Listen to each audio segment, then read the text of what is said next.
महागणपतिं मनसा स्मरामि महागणपतिं मनसा स्मरामि।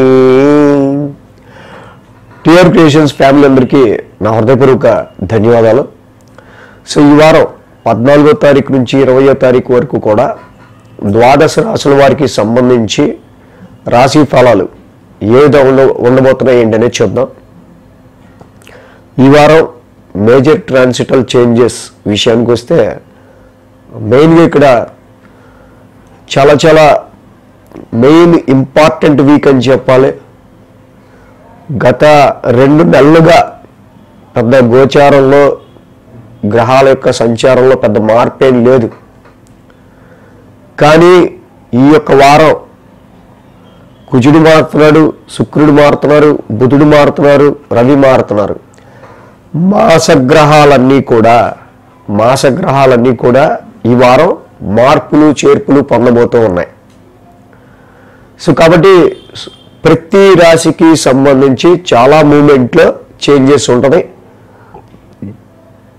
గత నెల కంటే పనులు ముందుకు వెళ్ళే ఆస్కారాలు ఈ నెల ఎక్కువగా కనిపిస్తూ ఉన్నాయి ఈ వారం.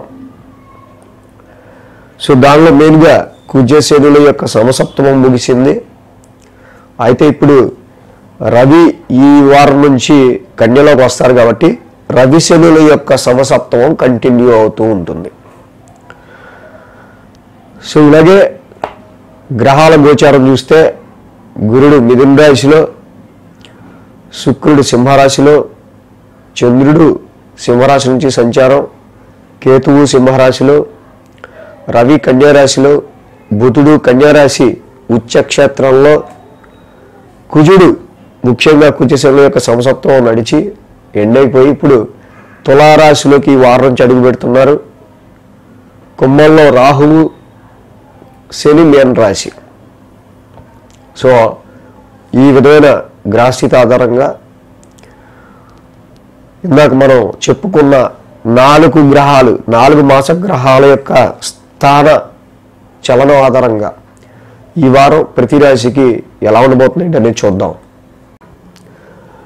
సో అలాగే మన టిఆర్ క్రియేషన్స్ ఫ్యామిలీ అందరికి కూడా గురుని అతిచారం చాలామందికి తెలిసి ఉంటుంది. ఇప్పుడు గురుడు అతిచారంలో ఉంటున్నాడని. సో అంటే గురుడు అతిచారంలో ఉండడం కామనే. కొన్ని సంవత్సరాల తర్వాత కొన్నిసార్లు ఆయన అతిచారంలోకి వస్తుంటాడు. అంటే రిట్రగ్రేషన్ వేరు, వక్రం వేరు, వెనక్కి రావడం కాదు, ఫాస్ట్గా ముందుకు వెళ్ళిపోతుంటాడు. అలాగే 1 సంవత్సరం కాదు, దరిదాపుగా 8 సంవత్సరాలు గురుడు అతిచారంలో ఉంటున్నాడు.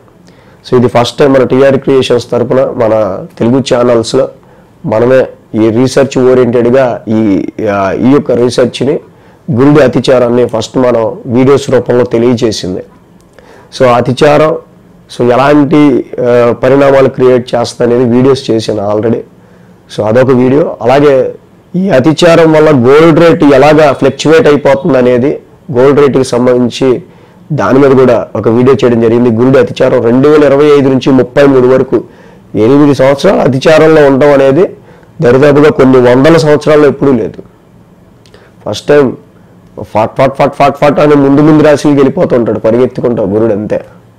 సో వెరీ డ్రాస్టికల్ చేంజెస్ వచ్చే 8 yearsలో వస్తున్నాయి. దానికి సంబంధించిన వీడియోస్ 2 డిస్క్రిప్షన్లో ఇవ్వడం జరుగుతుంది. ఫస్ట్ అది కూడా చూడొచ్చు.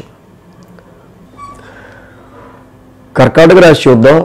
కర్కాటక రాశికి ద్వితీయంలో శుక్రుడు, తృతీయంలో రవి, 2 గ్రహాల యొక్క అనుకూలత కర్కాటక రాశి వారికి ఇక్కడ కనిపిస్తూ ఉంది. 11, 12, 1, 2 స్థానాల మీదుగా చంద్రుని యొక్క సంచారం కూడా ఈ రాశి వారికి ఉంది. సో ఆదివారం, బుధ, గురువారం 3 రోజులు కూడా ఈ రాశి వాళ్ళకి అనుకూలమైన ఫలితాలు మనకు కనిపిస్తూ ఉన్నాయి. సో మెయిన్గా ద్వితీయంలో శుక్రుడి యొక్క సంచారం, శుక్రుడి యొక్క మార్పు ఈ వారం నుంచి ఏదైతే ఉందో కొద్ది గొప్ప ఆర్థికపరమైన విషయాల్లో ఫైనాన్షియల్ ఫ్లోకి సంబంధించో, అలాగే తప్పకుండా లిక్విడ్ ఫ్లో ఆఫ్ మనీ, కుటుంబంలో కొంచెం ప్రశాంతత అనేది కొంతవరకు ఈ శుక్రుడి యొక్క సంచారం, ఈ మార్పు మనకి సూచిస్తూ ఉంది. అలాగే మెయిన్గా కర్కాటక రాశి వాళ్ళకి తృతీయంలో రవి సంచారం కూడా మారడం, ఆఫ్టర్ ఏ 3 months లాంగ్ గ్యాప్ తర్వాత 3 నెలల దీర్ఘకాలం తర్వాత రవి మెయిన్గా తృతీయ స్థానంలోకి వచ్చారు. 3 నెలలుగా రవి యోగిచ్చేదే లేదు. కాబట్టి ఆరోగ్యపరమైన విషయాలు కొంచెం సెట్ అవటం, ఏదైతే ల్యాక్ ఆఫ్ యువర్ కాన్ఫిడెన్స్, మీరు యొక్క కాన్ఫిడెన్స్ లాస్ అయిన విషయాలు, కాన్ఫిడెన్స్ను పోగొట్టుకుంటున్న విషయాలు ఏవైతే ఉన్నాయో అవి మళ్ళీ స్టెబిలైజ్ అయ్యి మళ్ళీ తిరిగి ఆ కాన్ఫిడెన్స్ని మీరు రీగెయిన్ చేసుకోవడానికి, మంచి విల్ పవర్తో ఉండడానికి రవి ఇక్కడ మీకు చాలా వరకు హెల్ప్ చేస్తున్నాడు. అలాగే ఈ రాశికి సంబంధించి మనం చూసినట్టయితే కనుక లాభస్థానం నుంచి చంద్రుని యొక్క సంచారం ఉంది అక్కడ. లాభస్థానం నుంచి చంద్రుని యొక్క సంచారం. సో అలాగే ఆ రాశి అధిపతి శుక్రుడు ద్వితీయంలో ఉన్నాడు. కాబట్టి ఆర్థికపరమైన విషయాల్లో ఎటువంటి ఇబ్బందులు లేవు. ఫైనాన్షియల్గా ఫ్రెండ్స్ త్రూ అయినా, సర్కిల్ త్రూ అయినా ఎలాగోట్లా మీకు డబ్బులు కావాలనుకున్న టైం అయితే లిక్విడ్ ఫ్లో మనీ అందుతుంది.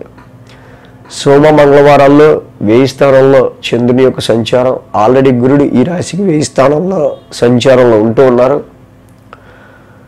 కాబట్టి మెయిన్గా లాంగ్ జర్నీస్ గురించి అవనివ్వండి, స్పిరిచువల్ యాక్టివిటీస్ గురించి అవనివ్వండి, ఏదైనా upper level skill, high level skill, life గ్రోత్కి సంబంధించిన మేజర్ స్కిల్ నేర్చుకోవడానికి, హైయర్ లెర్నింగ్కి ఖర్చులు అవనివ్వండి, ఇవన్నీ పాజిటివ్వే. శుభగ్రహం వ్యయంలో ఎప్పుడైతే ఉంటుందో అన్నీ కూడా శుభమూలక వ్యయాలే చేస్తుంది. గురుడి గురించి 1000 స్థానంలో ఉన్న దాని గురించి మనం ఎక్కడా కూడా నెగిటివ్గా అనుకోవడానికి లేదు. బట్ ఖర్చులు పెరుగుతాయి. మీకు వచ్చే సంపాదనలో ఆ ఖర్చుల్ని మీరు ఎంతవరకు ప్లాన్ చేసుకోగలరో చేసుకోండి. ఇక బుధ గురువారాల్లో రాశిలోనే చంద్రుని యొక్క సంచారం. ఎంత లేదన్నా కొద్దో గొప్ప ఆ సోమ మంగళవారాల్లో ఉన్న స్ట్రెస్ కంటే, ఆ స్ట్రెయిన్ కంటే, మెంటల్ టెన్షన్ కంటే కొంచెం బుధ గురువారాలు కొంచెం న్యూట్రలైజ్ అవుతుంది పరిస్థితి. కొంచెం స్టెబిలైజ్ అవ్వగలుగుతారు. ఈ కర్కాటక రాశి వాళ్ళు కొంచెం ప్రశాంతంగా ఉండగలుగుతారు. వారాంతానికి శుక్ర శనివారాలు చూస్తే చంద్రుడి ద్వితీయ స్థాన సంచారం. ఆల్రెడీ చెప్పా మీకు, చంద్రుడు ఇక్కడ ఈ వారం మాసగ్రహాలన్నీ మారే. కాబట్టి డెఫినెట్గా మీ యొక్క పనుల్లో అన్నిట్లో కూడా చేంజెస్ ఉంటాయి. ద్వితీయంలో శుక్రుడు ఫైనాన్షియల్ అప్లిఫ్ట్మెంట్ ఇస్తున్నాడు. అలాగే రవి తప్పకుండా మీకు చక్కగా విల్ పవర్ని ఇస్తున్నాడు. కానీ కుజుడు కూడా మారాడు కదా. కుజుడు అర్ధాష్టమంలోకి వచ్చాడు. అర్ధాష్టమంలో కుజుడు ఉండటం వల్ల కొంచెం డొమెస్టికల్ ఫ్రస్ట్రేషన్ ఉంటుంది. సో ఈ వారం పెద్ద కనిపించదు. ఈ కర్కాటక రాశి వారికి ద్వితీయంలో ఉన్న గురుడికిను, అలాగే ధనస్థానంలో ఉన్న కేతువు, ద్వితీయంలో ఉన్న గురుడు, ఈ రెండింటి వల్ల కొంచెం ఖర్చులు అవనివ్వండి, అన్నెసరీ ఫైనాన్షియల్ డెసిషన్స్ తీసుకోవడంలో కొంచెం సరిగ్గా లేకపోవడం అనుకోండి. కాబట్టి ఇక్కడ ఫలాస పుష్ప సంకాసం వాక్ స్థానంలో ఉన్న ఆ కేతువుకే చక్కగా మీరు ఆ ఫలాస పుష్ప సంకాసం ఆ మంత్రం చదువుకోవటం, గురువు గారికి కేజింపో శనగలు, ఒక ఎల్లో క్లాత్ అక్కడ దత్తాత్రేయులు వారికి ఆయన ఆరాధన చేసుకోవటం, గురువారం చక్కగా ఆయన ఆలయంలో ఈ కేజింపో శనగలు, ఒక ఎల్లో క్లాత్ దానం ఇవ్వటం, అలాగే దేవానాంచ ఋషినాంచ చదువుకోవటం, ఈ రెండు కూడా చాలా మంచిది. ఈ వీడియో కనుక మీకు నచ్చినట్లయితే లైక్ చేయండి, షేర్ చేయండి. మరిన్ని అప్డేట్స్ కోసం సబ్స్క్రైబ్ చేయడం మాత్రం మర్చిపోకండి.